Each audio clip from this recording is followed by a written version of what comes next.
moral para los que han traicionado el juramento que hicieron.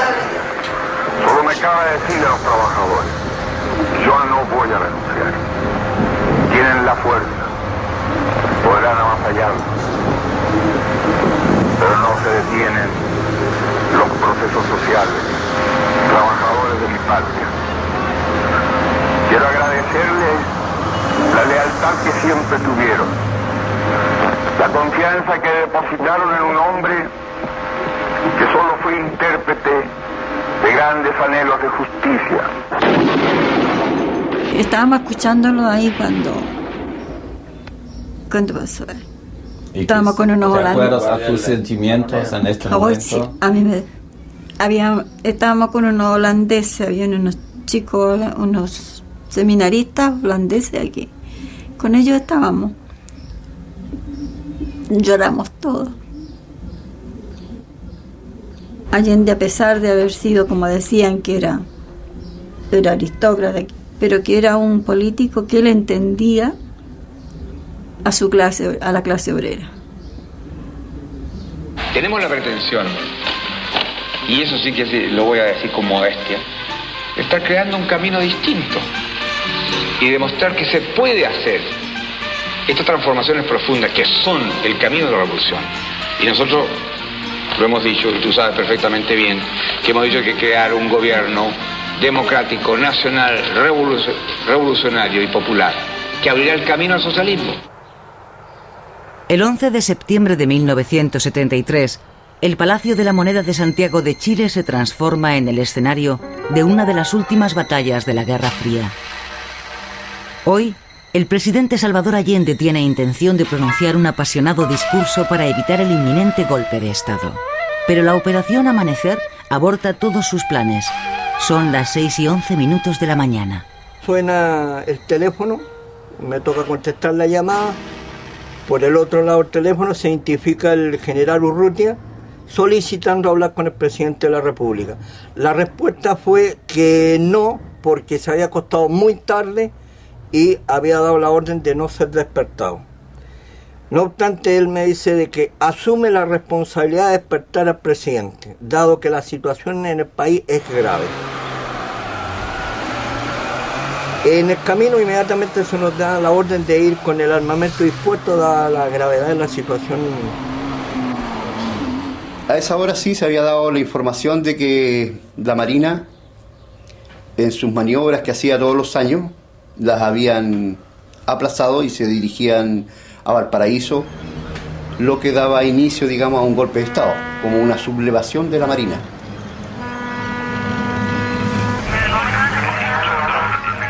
Son las 6 de la mañana.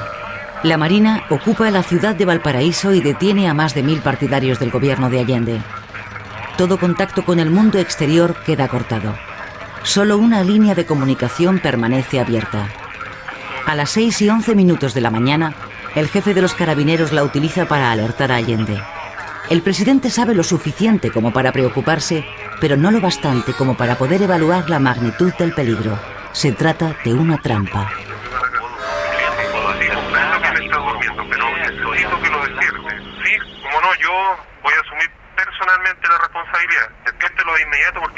Allende acude al Palacio de la Moneda. Toda la ciudad de Santiago aparece envuelta en una calma engañosa.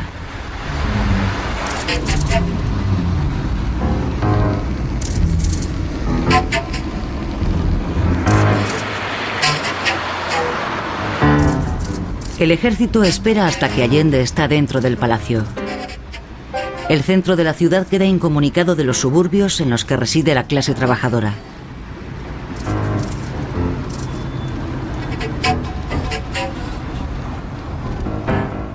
Una vez dentro de su despacho, Allende reúne a sus compañeros más cercanos, varios ministros, unos amigos y 20 guardaespaldas. Nos plantea que políticamente había que dar una lección, había que levantar una bandera y darme un ejemplo. Nos da la oportunidad de que aquel compañero que quiera irse, se vaya. Nos miramos todos, ninguno se fue. Esta es la última fotografía del presidente. Lleva un Kalashnikov, un regalo de Fidel Castro. Allende espera la ayuda de las unidades que considera leales que se encuentran a las órdenes del comandante jefe Augusto Pinochet. Está completamente convencido de la lealtad de Pinochet, hasta que a las 8:32 de la mañana oye la proclamación de la Junta Militar. La proclama de la Junta Militar de Gobierno. Santiago, 11 de septiembre de 1973. Las Fuerzas Armadas y Carabineros de Chile declaran, primero, que el señor Presidente de la República debe proceder a la inmediata entrega de su alto cargo a las Fuerzas Armadas y Carabineros de Chile. Segundo, que las Fuerzas Armadas y el Cuerpo de Carabineros de Chile están unidos para iniciar la histórica y responsable misión de luchar por la liberación de la patria del yugo marxista y la restauración del orden y de la institucionalidad. Firmado Augusto Pinochet Ugarte, General de Ejército, Comandante en Jefe del Ejército. Toribio Merino Castro, Almirante, Comandante en Jefe de la Armada. Gustavo Lee Guzmán, General del Aire, Comandante en Jefe de la Fuerza Aérea de Chile. Y César Mendoza Durán, Director General de Carabineros de Chile. Hasta el último Allende decía, ubíqueme, decía Pinochet, ¿cómo puede si yo sé que está conmigo esto? No escuché, si lo decía antes en la mañana, y cuando le dijeron, no está con usted, casi ahí se desarmó.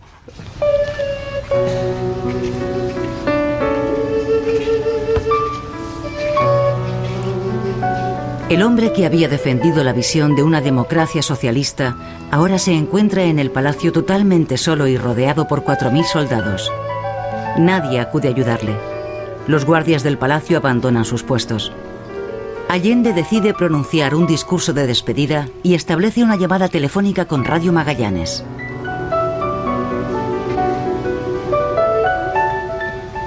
Y fíjese, no lo veo nunca, Salvador, con casco, con el teléfono así doblado y haciéndole, cubriendo, porque era el último contacto y no se estaba seguro de que esas palabras fueran recibidas en Radio Balmaceda, creo que era, ¿no? Magallanes. Sí, yo estaba ahí con Salvador. Eso, le reitero, forma parte de mi grande orgullo haber estado presente porque ese discurso fue sin pauta, sin nada, fue una cosa que le salió a Salvador del fondo. Seguramente Radio Magallanes será callada y el vital tranquilo de mi voz no llegará a ustedes, no importa. Lo seguirán oyendo. Siempre estaré junto a ustedes. Por lo menos mi recuerdo es la del hombre digno que fue leal a la lealtad.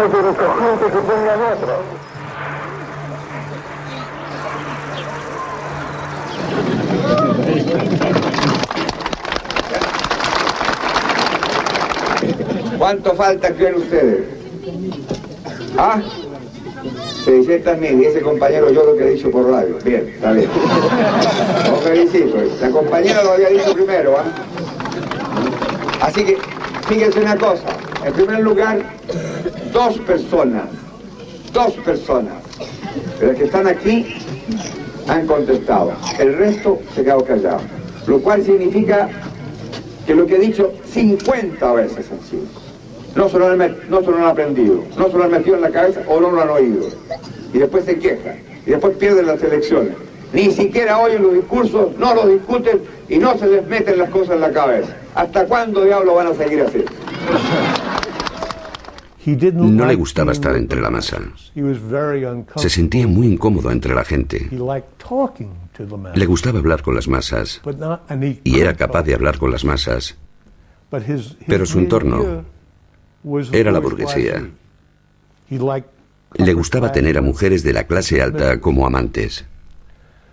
Y le gustaba beber el mejor whisky del mercado. Nunca bebía whisky del barato. Le gustaba navegar en su pequeño barco los fines de semana. Le gustaban las mujeres guapas de buena estampa.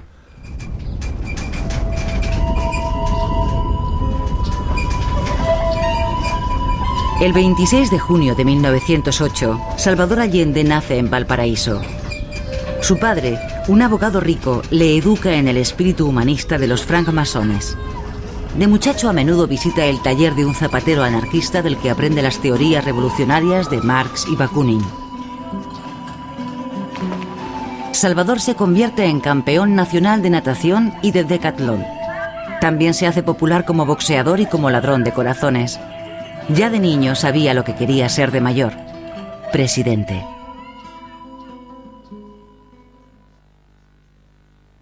En 1933, el joven doctor Allende ayuda a fundar el Partido Socialista de Chile, lo que le obligaría a abandonar la medicina.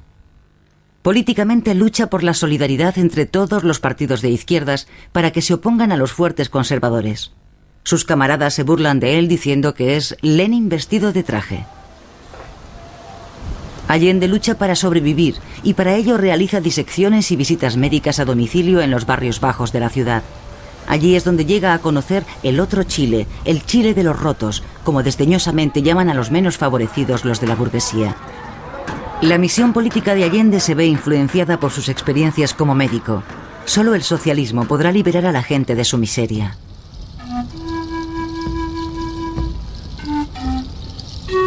En Magallanes, los pastores que trabajan en las enormes granjas de ovejas y los trabajadores del matadero organizan una colecta para que Allende pueda realizar un viaje de campaña por el sur del país. Allí, en 1945, Allende es elegido senador y promete que cuando sea presidente, el país pertenecerá a los trabajadores. En 1970, tras 4 intentos, Allende consigue el 36,3% de los votos y es elegido presidente gracias a la derrota del Partido Demócrata Cristiano. Se convierte en el primer presidente marxista libremente elegido en la historia de la humanidad. Su coalición de socialistas, comunistas, socialdemócratas y cristianos de izquierdas recibe el nombre de Unidad Popular. Los partidos de izquierdas de todo el mundo están rebosantes de alegría. El socialismo y la democracia son compatibles. Durante los primeros meses de mandato de Allende, los salarios suben un 25%. Es una fiesta para los menos favorecidos, y los ricos empiezan a hacer sus maletas. Esto es Chuquicamata, la mina de cobre a cielo abierto más grande del mundo, propiedad de la empresa norteamericana Anaconda Copper Company. Allende la nacionaliza sin dar ninguna compensación. Otras 90 grandes empresas chilenas también son expropiadas. Sin embargo, unos meses más tarde consiguen generar solo déficit. Los mandos del partido no tienen la menor experiencia en cómo llevar los negocios. El gobierno de Allende, de acuerdo con sus respectivos sindicatos, los sindicatos manejados por los socialistas o por los comunistas o por el MIR, hacían una huelga, paralizaban la industria. Entonces el Ministerio del Trabajo decretaba la reanudación de faenas y nombraba a un administrador de la empresa, un interventor socialista. Eso se llamaron los resquicios legales. Nosotros denunciamos eso como una cosa absolutamente contraria a derecho, un fraude al derecho.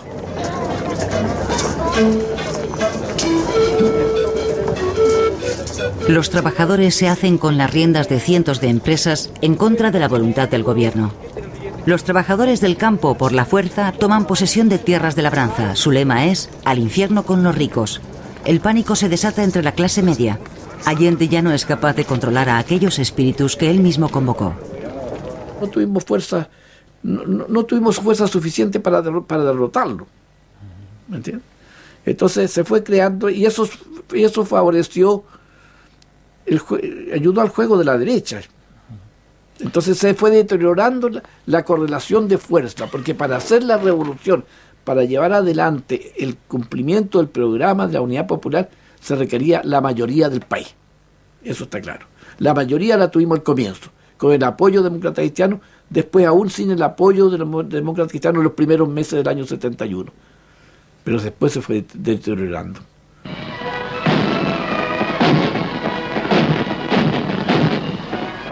En diciembre de 1971, Fidel Castro es invitado a hacer una visita oficial de 5 días y se queda 3 semanas.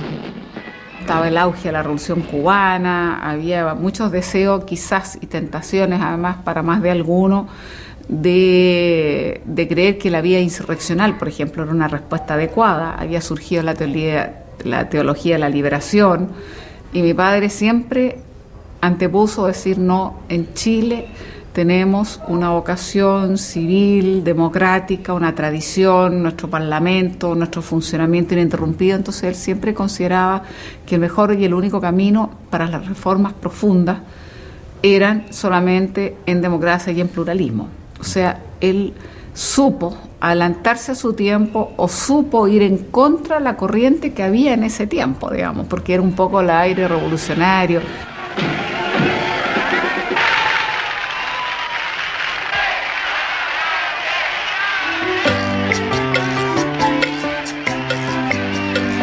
Fidel Castro critica la debilidad ideológica de la revolución chilena y eso anima a la oposición de los radicales de izquierda a actuar contra Allende. Sí, ese ya fue el colmo, porque venía por 4 o 5 días que no hallaban qué hacer con él, porque Fidel Castro es un hombre muy especial, ¿no? Ahora, a medida que está viejo, se le han ido ablandando. Pero le gustó tanto acá que se quería quedar y no hallaban dónde mandarlo, dónde entretenerlo. Y eso causó e impulsó más todavía que como un gobernante extranjero lo atendían en tal forma. El general Palacios el día del golpe de Estado. Su regimiento acorazado número 2 es el que tiene la misión de atacar el Palacio de la Moneda. El ultimátum expira a las 11 de la mañana. Los 20 guardaespaldas del interior del palacio y los 8 tiradores situados en el tejado del cercano Ministerio de Trabajo mantienen a todo un ejército bajo control. Los guardaespaldas de Allende idean un plan de fuga, pero Allende se niega a seguirlo. Su amigo, el periodista Augusto Olivares, se suicida.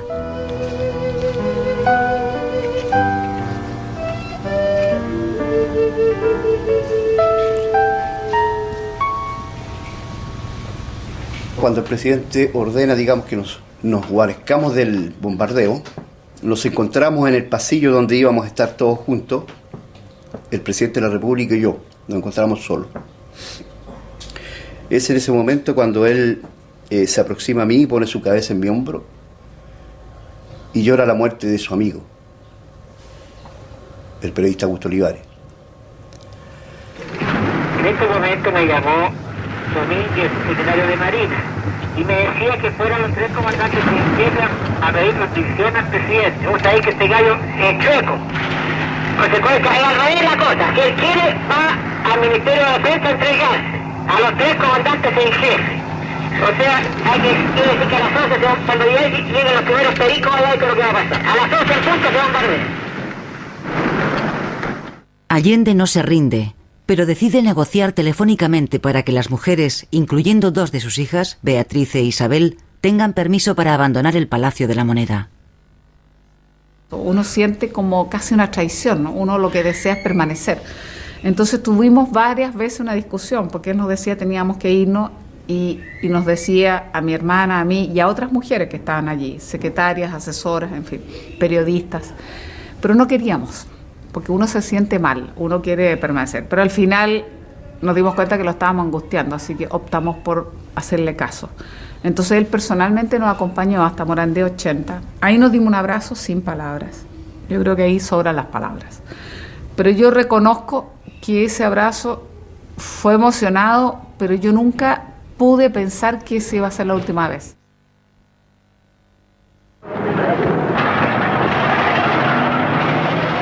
La guerra de los burgueses chilenos contra Allende empieza un año antes del golpe de Estado, en octubre de 1972.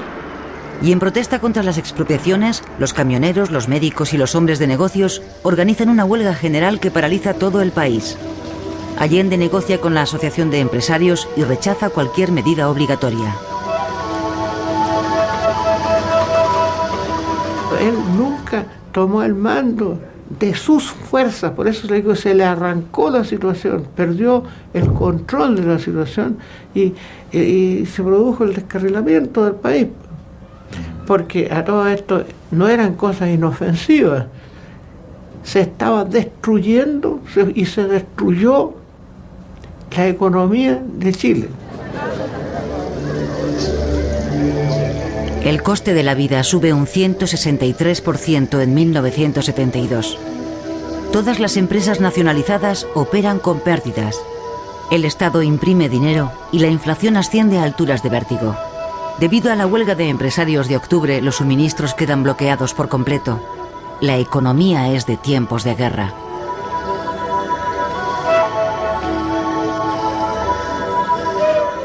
¿Qué es lo que había? El proceso, esto lo llevamos los civiles, eso fue cierto, los civiles con los paros de octubre y los paros de agosto, son las dos, julio-agosto, digamos, fin de agosto, que son las dos fórmulas en que hace decaer al gobierno.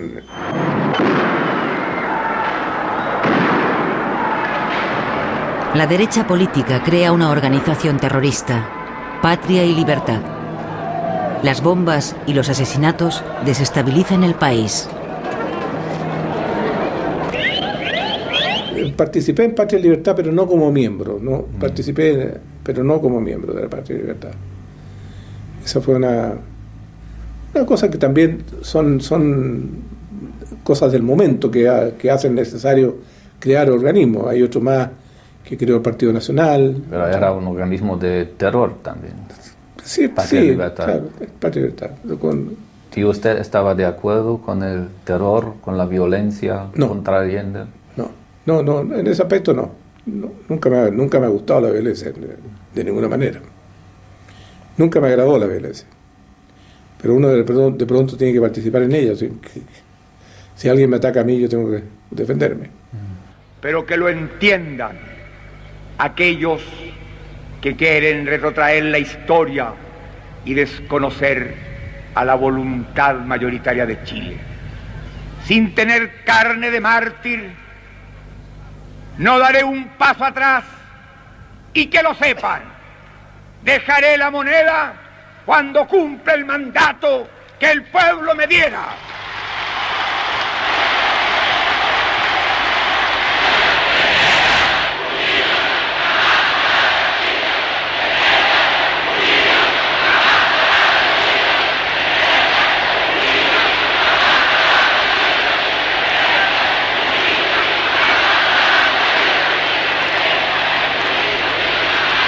No tengo otra alternativa. Solo acribillándome a balazos podrán impedirme voluntad de hacer cumplir el programa del pueblo. Allende designa a algunos generales para que ocupen cargos en su gabinete y promete devolver las empresas ilícitamente expropiadas. El comandante en jefe Carlos Prats es nombrado vicepresidente como símbolo de la esperanza para la reconciliación nacional.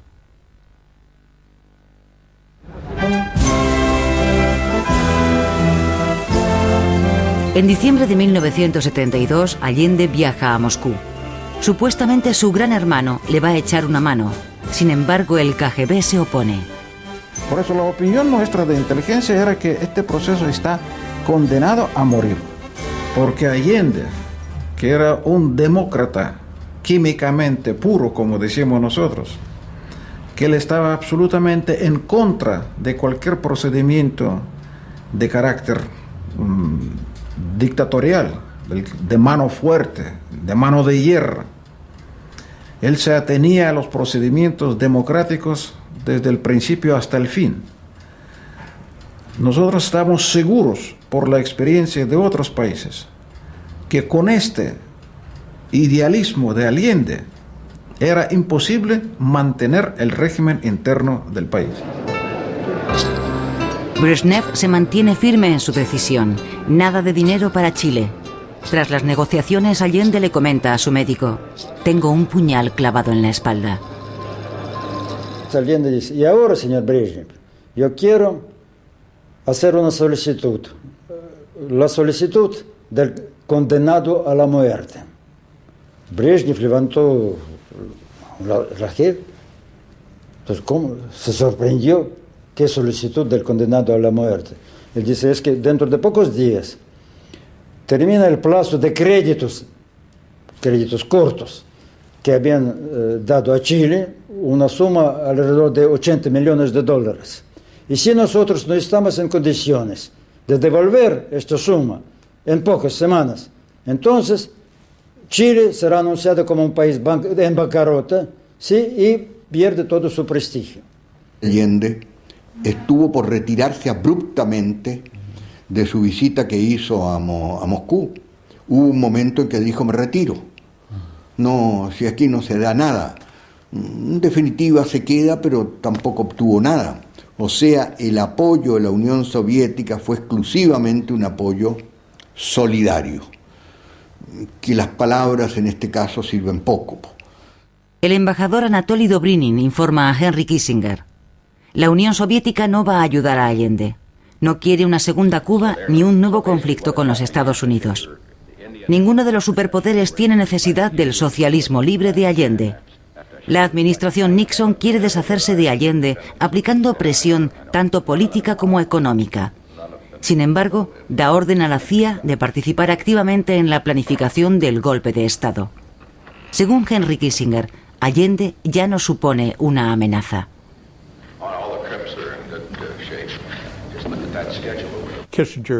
Kissinger tenía su propia y privada explicación a esta postura.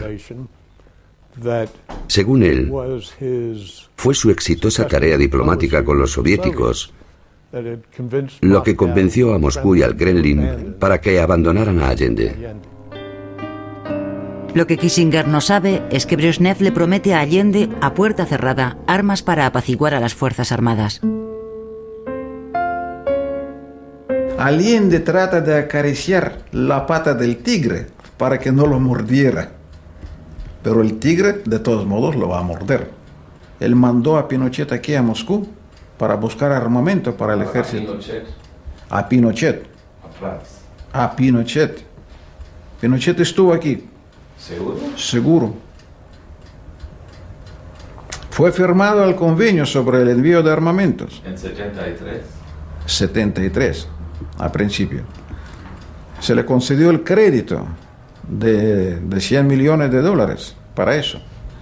En el momento, eso yo no lo sabía, ni tampoco lo supo inteligencia, porque era un acuerdo secreto entre dos organizaciones militares. Supe de fuente segura que ya estaban en el mar los barcos con el armamento soviético. ¿Qué armas? Armas eran de diferente tipo, pero habían tanques, había artillería y había bastante municiones para ellos. Es decir, que ya estaban en el camino. Entonces fue cuando yo personalmente escribí varios documentos de carácter de urgencia al gobierno, pidiendo que separaran esos envíos y que viraran los barcos que iban en dirección a Chile a otros destinos, porque ya el golpe de Estado era inminente. Allende no recibe las armas de Moscú. Esto consolida la situación de los conspiradores dentro del ejército.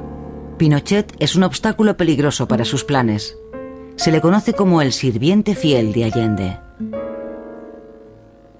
Pinochet se sumó en el último minuto al golpe, y se sumó lleno de dudas al golpe, y se sumó con tantas dudas que mandó la familia a la frontera con Argentina. O sea, no, es un personaje ambiguo y shakespeariano, y en definitiva, por lo mismo que tenía cargo de conciencia, pasó a ser el más duro de los golpistas, el más brutal de los golpistas, el más criminal de los golpistas. Enseguida una comunicación al señor presidente de la República. Then a communication to Mr. Allende, para que entregara el mando de la nación sin derramamiento de sangre. So he will relate the power without any loss of blood. Sin embargo, el señor Allende se negó a aceptar esta proposición. But Mr. Allende refused this proposal.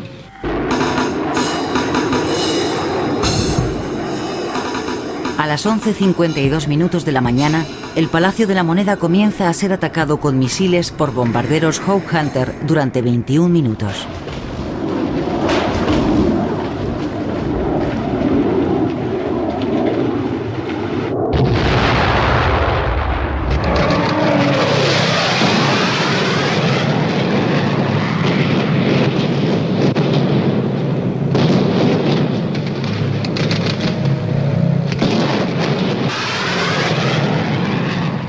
En un momento determinado la situación era irrespirable y el presidente le dice a aquellos que se sentían más afligidos para respirar que se pusieran boca abajo, que era el lugar donde se conservaba más el oxígeno.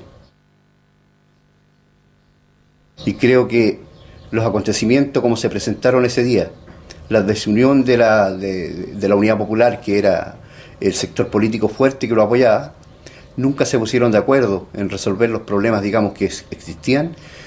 Y eso evidentemente lo llevó a tomar la drástica decisión. Pero él de ahí no iba a salir vivo. El 8 de septiembre, 3 días antes del día final, Allende celebra en su finca campestre el cumpleaños de su hija Beatriz. Ángel Parra canta una canción que iba a resultar profética. ¿Qué vas a hacer? ¿Qué vas a hacer? Si una negra amenaza se cierne sobre ti, si 10.000 asesinos disparan contra ti, ¿qué vas a hacer? ¿Qué vas a hacer? Si la guerra tu patria parte en dos, si la muerte se lleva tu primer amor, ¿qué vas a hacer? ¿Qué vas a hacer? Y había un ambiente decaído, un ambiente, yo diría, incluso la iluminación era triste, a pesar de ser una fiesta de cumpleaños. Y cuando llegamos nosotros, don Salvador se paró y vino a saludarnos, dejó de jugar y dijo, qué bueno que vinieron, esto hay que alegrarlo un poco. Estaba muy triste y muy, ¿cómo decirte? Se notaba que tenía un diálogo consigo mismo, ¿no? Estaba enfrentando un momento final, o sea, era como ver un personaje de una tragedia griega. Yo creo que todos éramos, y no nos dábamos cuenta, pero él sí era. Yo pienso que los vientos revolucionarios nos hicieron mal. Y que ese costo lo pagó todo Chile. Aquella noche Allende le dice a un amigo, tal vez no hemos entendido el ritmo de este país después de todo. Se dispone a organizar la retirada. Y Allende veía que la cosa ya no tenía solución y que era preferible perderla, perderla en un plebiscito. Si la perdíamos, perdamos el gobierno en un plebiscito. Para evitar el derramamiento de sangre. Ese era el final. El trágico 8 de septiembre, los dirigentes del Partido Socialista informan a Allende de su decisión. No al diálogo, no al referéndum. El partido de Allende quiere un enfrentamiento. Nada más desquiciador. No hay caos más profundo y más hondo que una guerra civil. Si ella se provocara, aunque la ganara el pueblo y el gobierno, siempre perdería el pueblo y el gobierno, y lo que es peor, perdería el país. Una guerra civil en Chile no solo significaría quebrar, desde el punto de vista social, la convivencia nuestra, en donde padres a hijos se enfrentarían hermanos a hermanos o hermanas, en donde además la politización ha llegado a nivel tal que prácticamente el país está tangencialmente dividido en dos sectores. Allende le pide al cardenal Silva Enríquez que haga de mediador. El 17 de agosto, el cardenal invita a Allende y al presidente de los demócratas cristianos, Patricio Aylwin, a su casa. Es la última oportunidad. Nosotros pensábamos que la solución era un plebiscito. Y en eso nos jugamos hasta el final. Allende también propuso. Allende estuvo dispuesto a eso, pero sus partidos no le dieron el acuerdo. En esa conversación en casa del cardenal hablamos de estas cosas. Merecía ese calificativo de tragedia griega. Porque era un diálogo de sordos. Yo no creo que nadie quisiera realmente destruir la democracia, pero los hechos fueron produciéndose de una manera muy dramática y condujeron precisamente a destruir la democracia. Los demócratas cristianos llevan el diálogo con poco entusiasmo. Su ala derecha se ha aliado con el Partido Nacional. Su antiguo presidente, Eduardo Frei, aún rencoroso por el éxito de Allende, está ansioso por ver la derrota de este.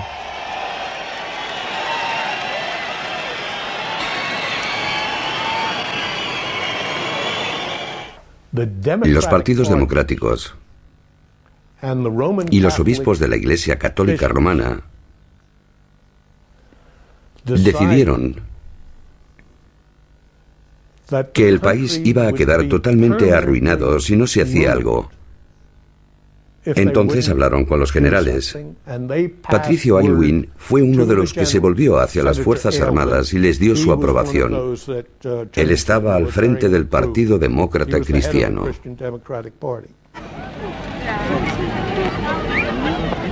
Mis peores enemigos, dice Allende, están en mi propio partido.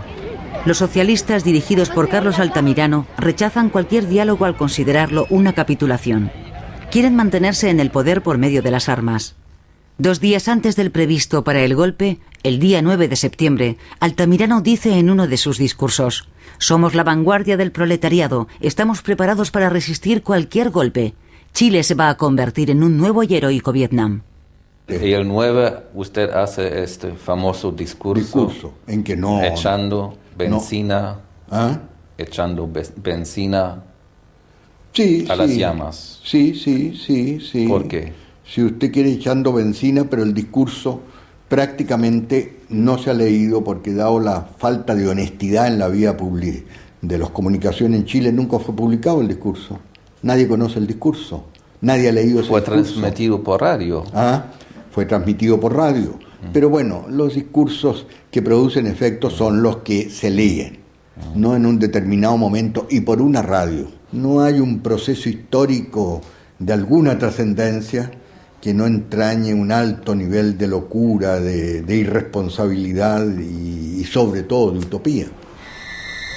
En junio de 1973, los conspiradores empiezan a reunirse en la casa del abogado Gamboa, en el exclusivo barrio de Lo Curro, para planificar el golpe de Estado. Generales de ejército no había más de 5 o 6, de la Fuerza Aérea habían otros tantos, y iban civiles a la reunión de la casa de Gamboa. ¿Civiles representando qué? ¿Partidos? Partidos, sí. Si mal no, sí, partidos. Partidos y su idea política contra, incluso de la democracia cristiana, que era la mayoría. Sí, eso es lo divertido. ¿Y el general Pinochet? Eso lo dijo usted. No, es una pregunta. ¿En qué fracción era él?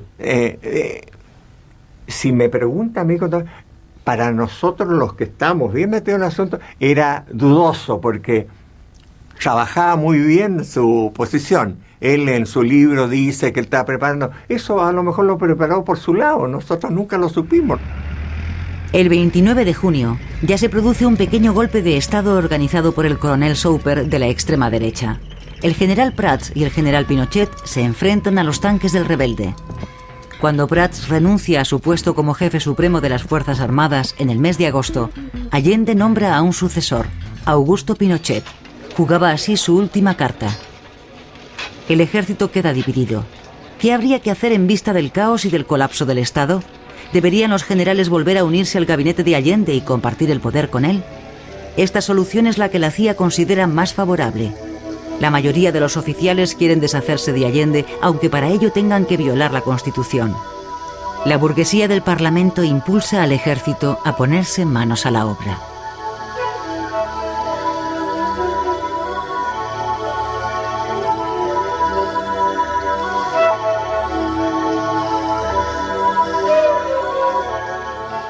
a nosotros, a los oficiales, yo no era general entonces, yo era coronel, nos tiraban maíz, igual que las gallinas, así, maízito, triguito, porque eran unas gallinas. O sea, éramos sin pantalones. El 9 de septiembre, la Marina toma la iniciativa. El almirante Merino envía un mensajero a Santiago para informar a Augusto Pinochet de sus planes. Por si se diera el supuesto de que el comandante en jefe se negara a tomar parte en el golpe de Estado, los rebeldes ya habían designado a un sucesor en su lugar, el general Torres de la Cruz. Pinochet cede ante la presión. Merino le mandó con este almirante la carta en que le dice: Augusto, si tú no la firmas, te comunico que la Armada de todas maneras va a la operación. Y lo firmó. Es el mismo día en que Pinochet hace una visita a Salvador Allende. Es domingo. Aún quedan 2 días para el golpe. Allende se dedica a elaborar su discurso en el cual anunciará el referéndum. Aún hay tiempo para una solución política, pero el general, a quien sus camaradas llaman el Zorro, ha dado su palabra de honor. Es el acto final de la tragedia.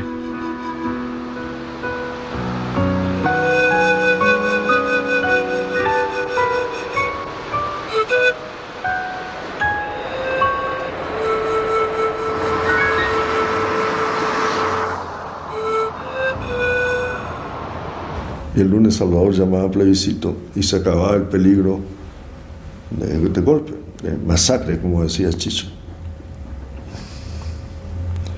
Entonces lo importante es que entre la mucha gente que fue a Cañaveral el domingo, fueron 2 generales de civil, el general Pinochet y el general Bonilla. No se llamaba Bonilla, Urbina, el general Urbina. A expresarle al presidente su solidaridad y su preocupación por lo que estaba. Y Salvador les informó que al día siguiente iba a llamar a plebiscito y que entonces el pueblo iba a decidir. La mayoría se decía que si que no fuéramos, no íbamos. Recibió elogios de parte de los 2 generales y Pinochet le pidió a Allende, es decir, luego primero lo felicitó por la decisión, le reitero, el llamado plebiscito estaba hecho y le pidió que por razones internas del ejército el plebiscito no lo llamara el lunes en la mañana, sino el día miércoles. Y Salvador aceptó. El problema es que entre el lunes y el miércoles estaba el martes.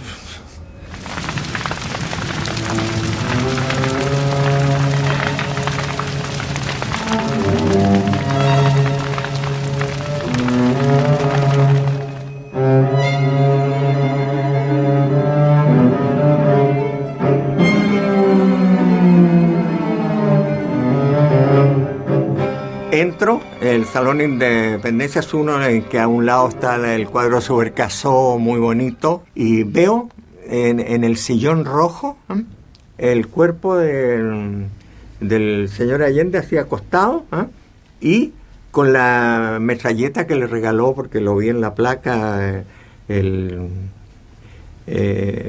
Castro. Prácticamente se destapó los sesos, usted le veía la cara hinchada hasta acá, casi intacta, a tal extremo que yo no lo reconocí, yo lo conocía muy poco, porque yo había estado muy poco con él, y lo reconocí por un reloj fabuloso que tenía, que no sé quién se lo regalado, que lo tenía en la muñeca. Avisé por la radio, misión cumplida, moneda tomada, presidente muerto. Asesinato o suicidio. Durante años se extendió la leyenda de que Allende había muerto en combate, un mártir como lo fue el Che Guevara, pero de hecho ya estaba muerto cuando el ejército irrumpió en el palacio. 12 de sus fieles seguidores fueron testigos de su muerte. Uno de ellos habla después de 30 años de silencio. El presidente de la República, junto a varios colaboradores que habíamos ahí, se sentó y puso el fusil de él entre las piernas. Y se apoyó su mentón en el cañón del fusil.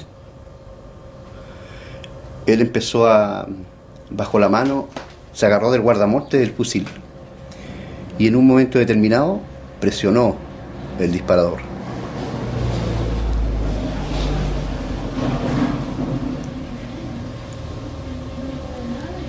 Eso ocurrió en el lado derecho del presidente de la República. El fusil lo tenía apoyado aquí.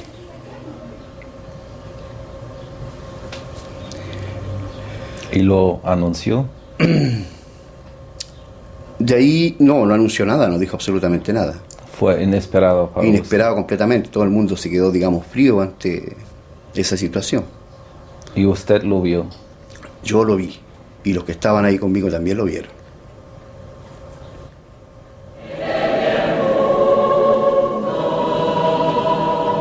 Esta es la misa de acción de gracias que organizan los vencedores.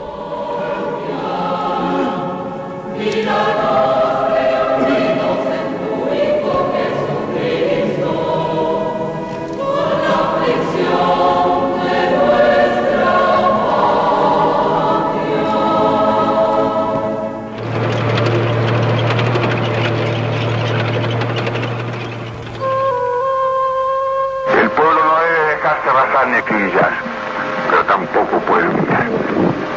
Trabajadores de mi patria, tengo fe en Chile y su destino, que mucho más temprano que tarde, de nuevo, abrirán las grandes alamedas por donde pase el hombre libre. Estas fueron mis últimas palabras y tengo la certeza de que mi sacrificio no será en vano. Porque esto fue aplanado de un viaje. Fue con un costo mínimo de vida, o sea, absolutamente mínimo. Sin embargo, nos cobran como si fuéramos como los 100 millones de muertos de la Unión Soviética, no son nada comparado con los 1000 muertos nuestros, ¿entiendes?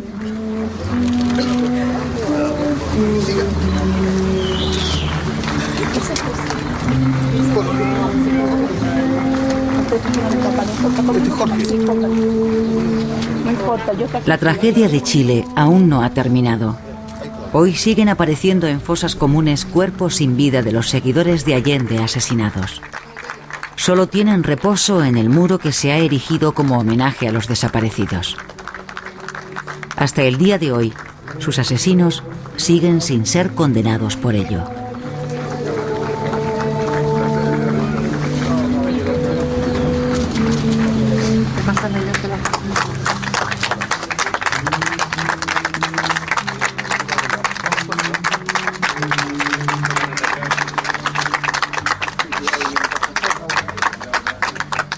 No es que yo esté por el suicidio, pero yo creo que él lo pensó muy bien. Yo creo que fue que dejó una lección. Yo creo que Ernesto Cardenal, el poeta nicaragüense, dice por ahí en un verso, creyeron que lo mataron y lo que hicieron era enterrar una semilla.